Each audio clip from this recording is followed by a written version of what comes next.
Hello everyone, welcome back to our channel. Today's video is all about Canada immigration new updates. If you're interested in learning more about this topic, please stay tuned because you're in the right place. In this video, we'll be exploring Canada immigration latest plan for multi-year PNP, faster express entry, and big backlog cut. So, if you're ready to dive in, let's get started. The Forum of Ministers responsible for Immigration, FMRI, has met again for its midterm meeting this week in Halifax.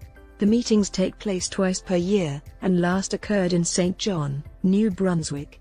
The FMRI is comprised of federal, provincial, and territorial ministers responsible for immigration. The meetings act as a venue for the two levels of government to discuss Canada's top immigration priorities. In their last meeting, the ministers aimed to maximize the effectiveness of the immigration system to meet economic and regional needs, including increasing provincial/territorial (PT) involvement in the selection process. They also sought more input into express entry modernization and to increase the allocations of the PT nominee programs, PNPs. Finally, the provinces aimed to provide timely multi-year allocations before March 31, 2023. In today's meeting, the ministers spoke positively about the support for immigration in Canada and how they have been able to build on objectives outlined last summer: multi-year provincial nominee program and Atlantic Immigration Program Plan. Notably, the ministers have endorsed the first-ever new multi-year provincial nominee program, PNP, and Atlantic Immigration Program, AIP, plan. This plan will better help the provinces and territories outline their immigrant admissions and settlement in advance. Speaking on behalf of the provinces and territories, Arlene Dunn, the minister responsible for immigration in New Brunswick, said that provinces and territories are best placed to select economic immigrants. Minister Dunn said expanding the PNP, AIP and rural and northern immigration pilot will help reduce the IRCC backlog and improve processing times to better serve clients and meet their needs. The plan includes a 44% growth in PNP allocations for 2023. The ministers also said that speeding processing times would help reduce duplication in the system, which in turn contributes to the backlog. They acknowledged the emerging challenge of finding affordable housing for new immigrants as well as current stress on settlement services nationwide. The ministers are also looking for ways to enhance the process of obtaining an Educational Credential Assessment, ECA, or Foreign Credential Recognition, by collaborating more with each other as well as stakeholders such as labor ministers, employers, and chambers of commerce.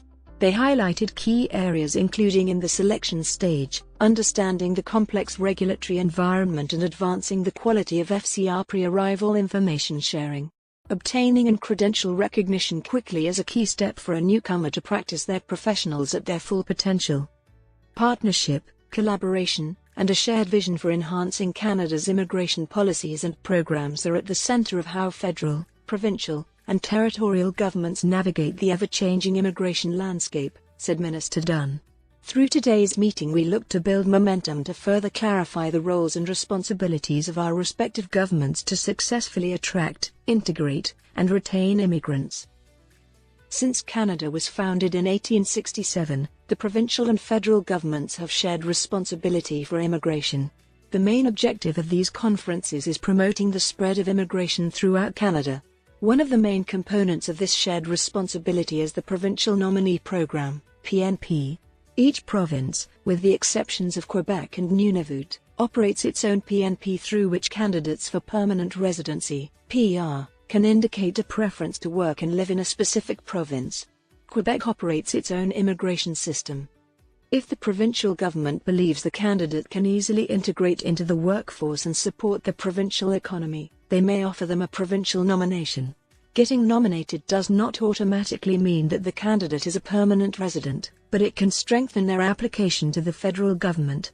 Ultimately, Immigration, Refugees and Citizenship Canada, IRCC, has the final say in how many candidates are invited to apply for PR under a PNP. Each year under the Immigration Levels Plan, IRCC outlines the national PNP admissions target. It then communicates individual PNP targets to each province and territory a few months later.